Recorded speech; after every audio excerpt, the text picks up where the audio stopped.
সেই গ্রামের নাম এখন কেউ মনে রাখে না। একটা সময় ভোরবেলা মাঠের আইলে দাঁড়ালে দেখা যেত কুয়াশা ভেদ করে ধীরে ধীরে বয়ে যাচ্ছে একটা নদী। নাম ছিল ইছামতি। বাচ্চারা গোসল করতো, মেয়েরা কলস নিয়ে নামতো, আর জেলেরা বলতো এই নদীর পাড়ে জন্মে যে মরে সে ভাগ্যবান। আজ সেখানে শুধু ধুলা, একটা মরুভূমি, নদী নেই, মাছ নেই, শব্দ নেই, শুধু এক আক্ষেপ।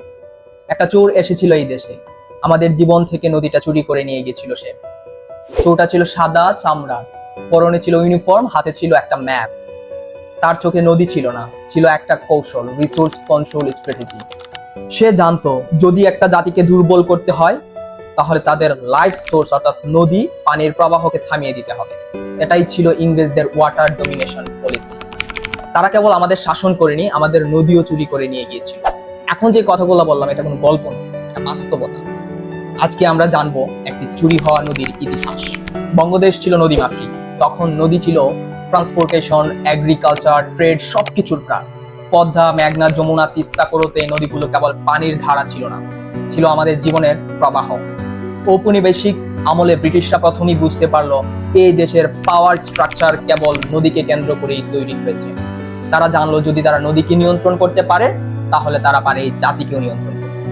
তাদের টার্গেট ছিল না শুধু ভূমি, তাদের টার্গেট ছিল হাইড্রো জিও পলিটিক্স, অর্থাৎ পানি নিয়ে রাজনৈতিক খেলা করা। তিস্তা ছিল উত্তরের প্রাণ। 1787 সালে ইস্ট ইন্ডিয়া কোম্পানি নামমাত্র এক চুক্তি করে তিস্তার 75 ভাগ পানি তাদের নিজেদের স্বার্থে নিজেদের দিকে সরিয়ে নিয়েছিল। এর ফলে নর্দার্ন বেঙ্গল অর্থাৎ রংপুর, কুড়িগ্রাম, লালমনিরহাট এই সমস্ত এলাকায় নেমে আসে খরা, অনাবৃষ্টি, আর মাটিতে উর্বরতা কমে যায়। এর নাম দিয়েছিল ওয়াটার রিঅ্যালোকেশন ট্রেটি, কিন্তু বাস্তবে সেটা ছিল রিসোর্স হাইজ্যাক।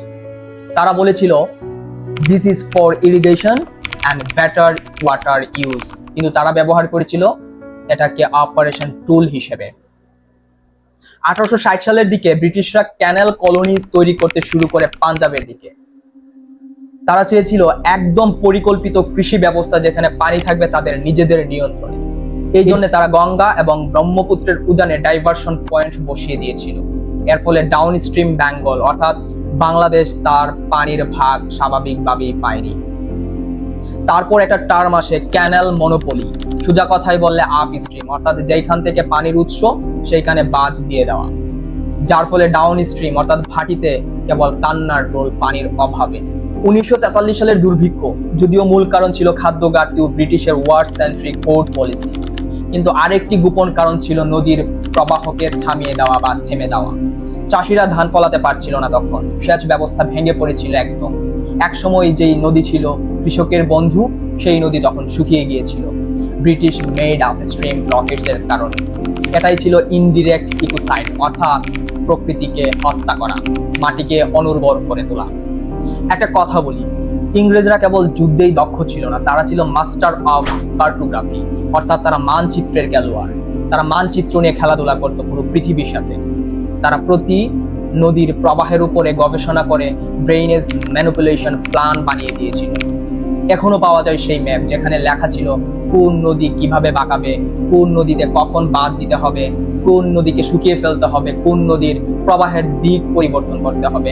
তাদের ভাষায় এটাকে বলা হতো hydro control plan for colonial efficiency, কিন্তু বাস্তবে সেটা ছিল লিকুইড কলোনাইজেশন। আমরা শুধু পানি হারাইনি, আমরা হারিয়েছি fishing culture, seasonal trade, wetland biodiversity, folk life, river based religion and festivals. বাউলরা হারিয়েছে গান, কৃষকরা হারিয়েছে ফসল, নারীরা হারিয়েছে সেই নদীর পারে গল্পের সন্ধ্যা। 1947-এর পরে নদীর ছুরির খেলাটা থেমে যায়নি, সেটা এখনো চলমান। ব্রিটিশদের রেখে যাওয়া রিভার শেয়ারিং ইমব্যালেন্স ভিত্তি করে এখনো ভারত গঙ্গিজ ওয়াটার ট্রেটিয়ার নামে প্রতি বছর আমাদের পানির অংশ তাদের দিকে নিয়ে যায়। এটা সেই চুরি যা শুরু হয়েছিল লাল ইউনিফর্মে, এখন চলছে আধুনিক রাজনীতির কোট প্যান্টে। নদী ছিল আমাদের চেতনার প্রতীক, প্রাণের স্রোত, জীবনের উৎস। সেই নদীকে যখন চুরি করা হয় সেটা কেবল পরিবেশের ক্ষতি নয়, এটা আমাদের আত্মার এক খণ্ডকে ছিঁড়ে নেওয়া। আজও যখন আমরা দেখি পদ্মা বা তিস্তা শুকিয়ে যাচ্ছে, মনে রাখতে হবে এটা হঠাৎ করে হয়নি, এটা প্ল্যান্ড কলোনাইজেশনের ফল, এটা ইতিহাসের প্রতারণা।